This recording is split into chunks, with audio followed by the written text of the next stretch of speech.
Whoa. Check. Checkity check. Bang bang. Check. We love you. Check. We love you. Check. Don't touch my drum set. Oh, sorry. New Year's resolutions don't only have to be made on New Year's, right? Join us today as we talk about growth, resolve, and how different seasons of life teach us things we wouldn't have known before. Come on, you need a drink, partner. Expecting trouble? I'm always expecting trouble. What do you think you're smoking around here?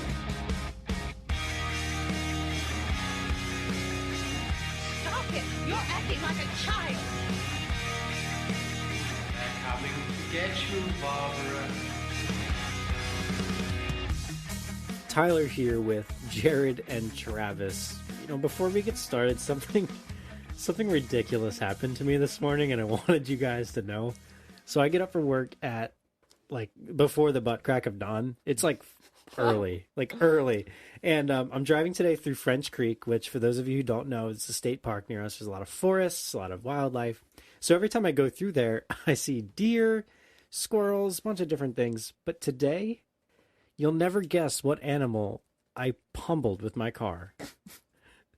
Take a guess. I'm interested to hear. Raccoon. False. A goose. False. I hit a bat. A bat? I hit a bat today. It was I see them flying sometimes. In the dark, I can see them in my headlights. Yeah. But this one, and they're fast too. They dodge my car. They're good at dodging. And today, one just didn't dodge fast enough, and it hit my windshield, and it punted.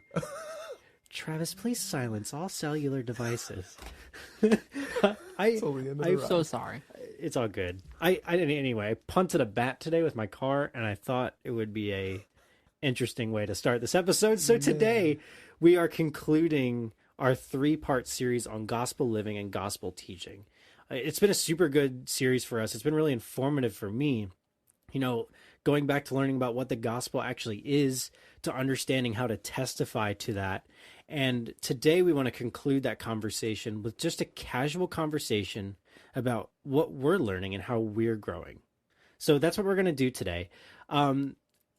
As Christians, we often talk about seasons of life. Now, we did an episode a couple of weeks ago about weird things Christians say and weird Christianese. Yeah, I think was a good one. I think seasons of life is one of those things. If people still listen to our podcast after that one, God bless them. Amen. We value you. We love you. We just want to love on you. There's seasons of life. There's seasons for growing, seasons for hurt, seasons for parenting, like Travis is going through, like Jared will be going through, seasons of schooling, and everybody experiences these seasons a little differently, right? They're not the same for everybody. We all can go through seasons. I went through a season of schooling, but my season was very different than what Jared or what Travis went through. But even though we experience these seasons differently, they can be really valuable for helping us disciple people who are currently going through the seasons that we had previously gone through. So today we're going to just talk about seasons of life that we're going through, that we have gone through, and we're going to learn a little bit about ourselves. We didn't really go through this with each other yet, so we might learn some new things about each other. I'm kind of excited for that. But yeah, so let's just get started with this. I'm going to ask a question to you guys. Did you guys make any New Year's resolutions this year? I know it's a little late because it's March, but, did you? Nope, I didn't. I didn't at all. Some years I have, but this year, and maybe it was just because the craziness of life, and maybe it's like a foreshadowing of 2020, the year to come. But yeah, I didn't actually end up sitting down and writing anything out or really kind of processing things in depth in my head. And it wasn't because of all the articles that are flying around Christian circles right now, is New Year's resolutions okay to do or not? That would be an interesting podcast episode to do, but I think I was just being lazy. So I did spend a little time being introspective and kind of looking back over 2019, looking forward to 2020. Kind of looking at some things I'd like to improve in, studying some goals for how I can improve in 2020. I did realize that I am getting older, and even though I'm still young, I'm only 23. I'm not getting any younger, and I have to start taking better care of myself, being more healthy, some of that not so fun adult stuff. So that's kind of a goal for 2020, and just looking at areas I can improve in when it comes to being like a father and a dad, leading a family. That's all new, kind of for 2020. So, yeah. Yeah, I can't say I have any resolutions per se, but I'm looking at 2020 as a year of solutions. Ooh, that's good. Yeah, it's toasty. Did you know solutions is in the word resolutions? It is. It's resolutions. So I don't want to have to set these solutions again. Or you'd get it right the first time, Right, exactly. But it's really cool. Just like, even small things like, I started counting calories to be healthier or be more active in reading God's word. And I haven't really necessarily set a goal, like an end all be all type deal, but more of just like this is something that I need to get better at. Not necessarily this is what I want to be by the end of 2020. That's interesting. You mentioned calorie counting. I've actually recently started doing that as well. And it's wild how many calories are in foods that I thought was healthy previously. Like peanut butter. Yeah. It's wild, man. Yeah. You eat a block of cheese and you're set for the day. We'll get to that later. I was reading like a handful of almonds has like just as many calories as a personal size pizza or something. Dang. Well, I mean, there's like good nutrients and bad nutrients. Oh, for sure. So, Yeah. like, I'm taking an introduction to nutrition course cool. for college. It's a long story, but I thought we told you to silence that. sorry. But yeah, it's pretty crazy and convicting. But on that note, what do we eat for dinner, guys? What are we drinking? Well, I had pizza, too much, in fact, because, well, I'll get to it a little later. Why that would be a problem for me. Okay. What are you drinking? I have a Victory Hop Devil. Ooh. It's hoppy. I'm actually drinking the same thing. They're actually a local brewery, aren't they? Yeah, they're from Downingtown. Pretty sweet. So if you guys are ever in our area, let us know. Let us know. We'll take a trip. So I made a New Year's resolution, like informally, like not really like, I didn't sit down and write it out. But I don't know. This year I want to be more disciplined to continue working on the creative things that I'm working on. I'm in a couple of musical projects, this podcast, I've been doing graphic design, and I find myself pushing them off just out of laziness or insecurity. So this year I'm making a push to like not do that. I want to stay dedicated and disciplined. Be proactive.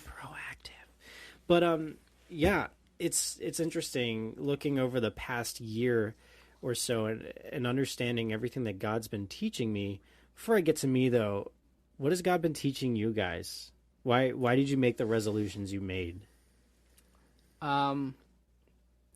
Yeah, just when I was looking back over 2019, and kind of looking forward to 2020, I just realized that God was teaching me that I have a lot to learn. I think one of the main things is that he's teaching me I really need to take my walk with him seriously and make it a priority. I need to be doing a better job of looking out for like my spiritual health and making sure I'm getting into God's word and spending time in prayer and in study and meditation of his word, and then also applying what I'm learning to my life and letting it permeate every area of my life, because I have been studying more, and I was kind of convicted that sometimes I view it academically and I don't actually let it be applied to my life. I've noticed that like I try to understand a lot of things academically, and sometimes I just leave it pushed in my skull, but having it make that connection down to the heart and actually out like through action, it's a challenge sometimes. Yeah, for sure. What about you? Yeah, I think I've been learning a lot more about I just need to be more of a better steward, to speak Christianese there for a second. Be a better steward of just what God has given me, my body and, just his word. and my family. Like, I just want to be a better steward, and that's something that I've been learning a lot about. It's just like, how can I be a better steward of my love, or my eating habits, just everything in aspects of life. Yeah, That's really good. I've came to the realization that I need to be a better steward of my body. God has recently revealed to me that I'm lactose intolerant, and Amen. man, it's horrible. No, this is a joke. Like, it's silly, but like, I gotta pray a hedge of protection over your bathroom after this episode. Oh, dang. It's amazing. No, but in all seriousness, though, God has been really showing me, through books and through podcasts, through sermons, I've been learning a lot about His holiness, and I've been coming to a better understanding, actually, of who I am in comparison to who God is. And I think that's making me take my walk with the Lord more seriously than I had been in the past, because when I, finally came to, not that I fully understand it yet, but as I'm gaining a better understanding of God's holiness, I've been reading the book, The Holiness of God by R.C. Sproul, and it's been kicking my butt. But, I don't know. It's a journey. I'm still working through it, but I'm definitely learning a lot about that. So as we move forward, we're just answering some questions tonight. We've been talking about seasons, which is, like we mentioned earlier, kind of a Christianese word. Do you guys think that life should be characterized in seasons, or in defining moments, or just day-to-day mundane? What do you guys think of that? Well, I personally think that God only works through moments of intense emotional highs, and the decisions and dedications. Those are the only things that really matter. I mean, the continual obedience and commitment, I don't think that's that big of a deal. That sounds about right. You had me for a minute. I was like, what are you talking about? No, but continue. Okay, that was a joke. People don't, Quote him on that and spread it everywhere. don't martyr me We're or not something. heretics. No, I think I can use all three, and I think they're natural. In life, there's natural seasons to life. You have adolescence and adulthood and singleness, marriage, parenthood, vocations, and God's going to use those. And I don't think we should be characterized by them, but I think they naturally change things about our lives.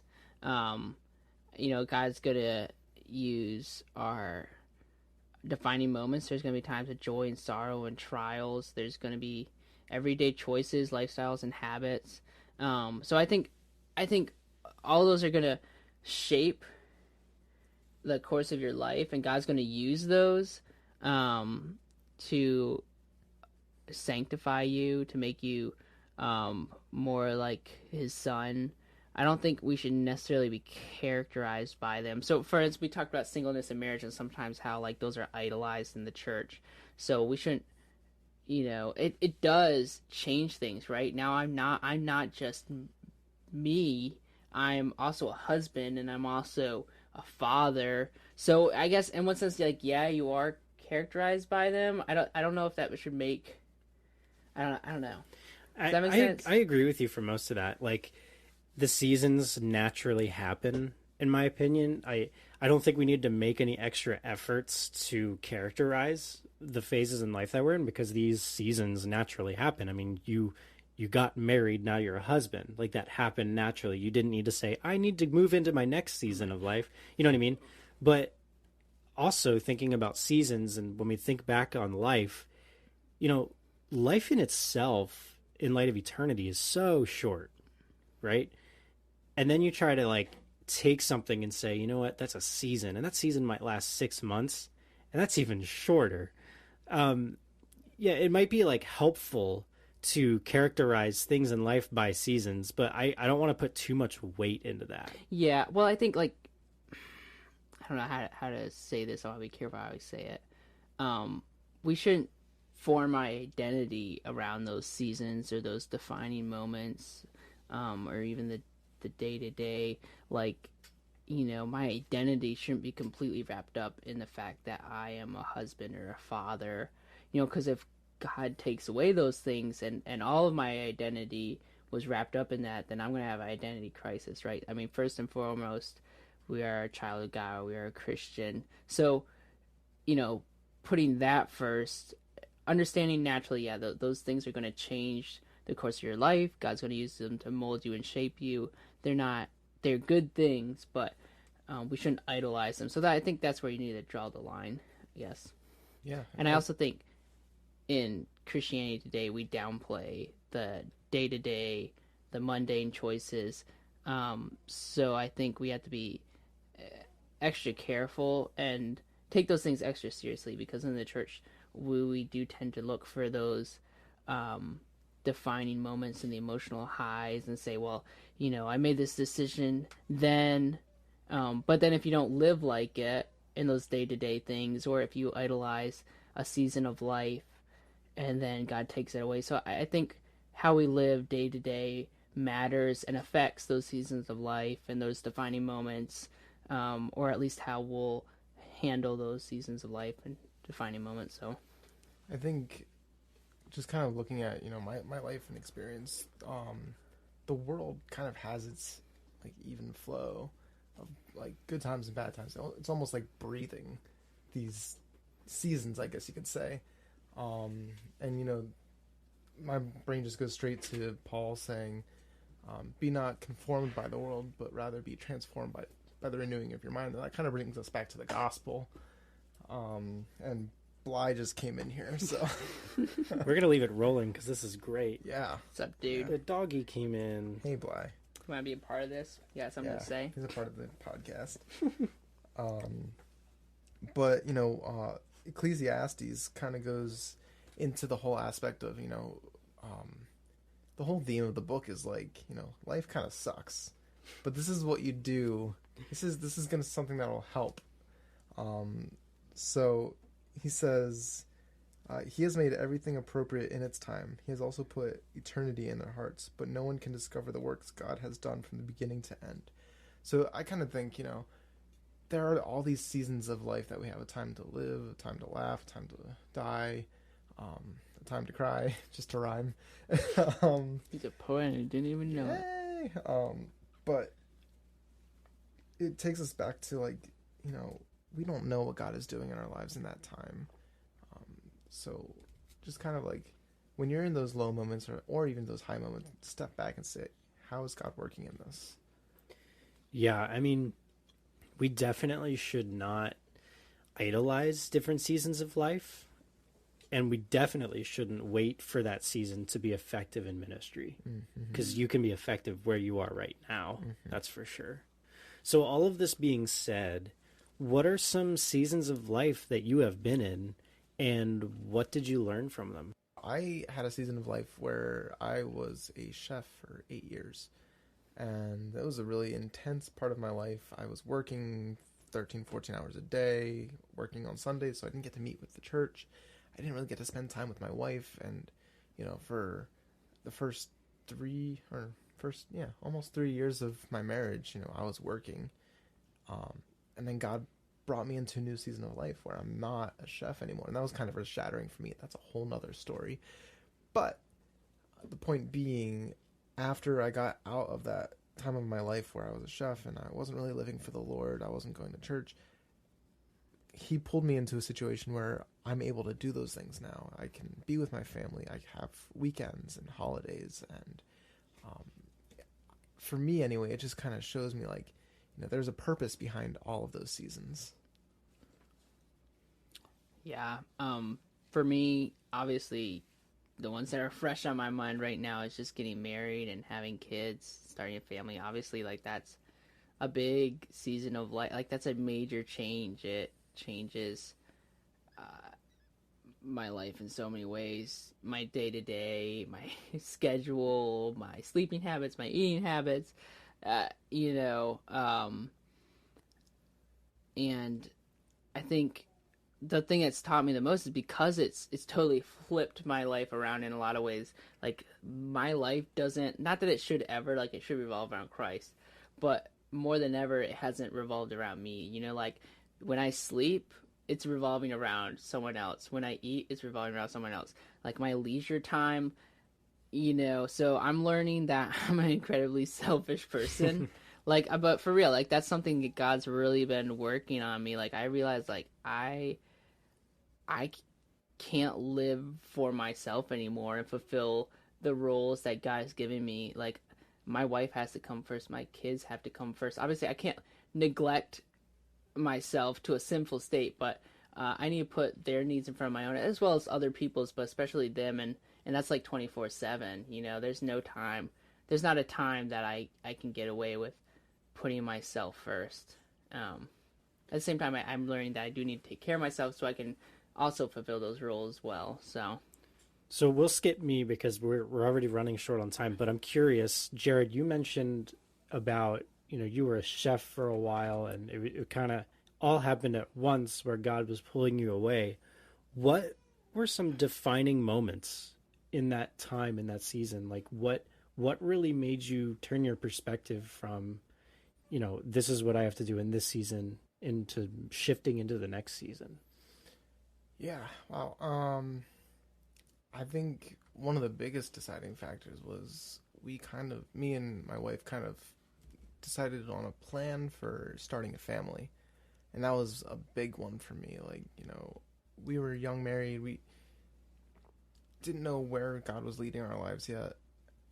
But we prayed about it for a long time, and we're like, I think God is pulling us towards starting a family. And with my career, it wouldn't happen. No benefits, no family time. It just would not be wise to start a family with that. So I was like, all right, if I feel like God is pulling me in this direction, I need to change some things in my life. If you heard that, the dog just like snored or something. It was like an amen. That was awesome. But yeah, I think that was one of the main deciding factors for me, was just like, I have to start picking up some responsibilities, and I need to think more about the future of my family and my personal relationship with God. Actually starting a relationship with God, and that actually in that process is what led me to Christ. So yeah, that's kind of a huge question. Yeah, absolutely. So if you guys had to summarize 2020, your goals, your challenges, life lessons for the coming year, what would it be? If I had to sum it up in single words, it'd probably be intentional and selfless. I have to be more intentional about putting my wife first and my kids first, and others around me, my church. I need to be spending time with them and putting their needs ahead of my own. And not in a self-destructive way, but in a selfless and God-honoring way. So that's something I know I really need to work on. So that's going to be something I'm, putting some tangible goals and challenges in my life day to day to try to do better at. Praying for God's help. Mine would be almond milk. I'm just messing. Seriously, my word would be discipline. Because I feel like having discipline in all these areas of life, like musicianship, fitness, financial discipline in my faith, it's super important. And I feel like that's what I need to strive for.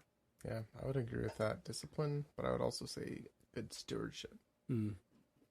Just with my things, like I said before, the things that God has given me, just being a good steward of that and reflecting that with love. That's awesome. So before we go, I'm just curious, what have you guys been studying? What have you been doing for your devotions? Yeah, I've been going through Corinthians right now. That's why love is on the brain right now. Ooh, chapter 13. Love and unity. Yeah. Yeah, that's been a pretty wild up and down ride. I've been using a couple different things. The main devotional I've been using is called Table Talk by Ligonier Ministries. Just started. That's like a subscription basis that comes every month. Really enjoying that. And it's going through Thessalonians right now, and also Corinthians.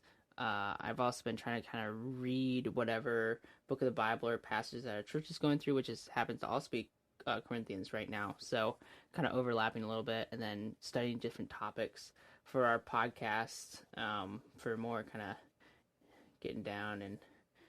Yeah, no, we're not gonna say that. Getting down. We're gonna keep that. Yikes! Yeah. So I've been studying Romans, dude. It's been kicking my butt. I've been learning a lot about the sovereignty of God, and it's just wow. It's been wild. Romans is an intense book. yeah, I find myself reading through that at least once a year, and every year I'm like, oh, it hurts.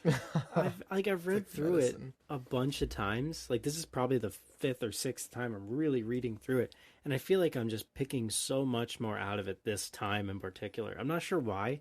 Oh, that's awesome. Yeah, I've been listening to a lot of sermons lately that have referenced Romans, especially chapters 8 and 9.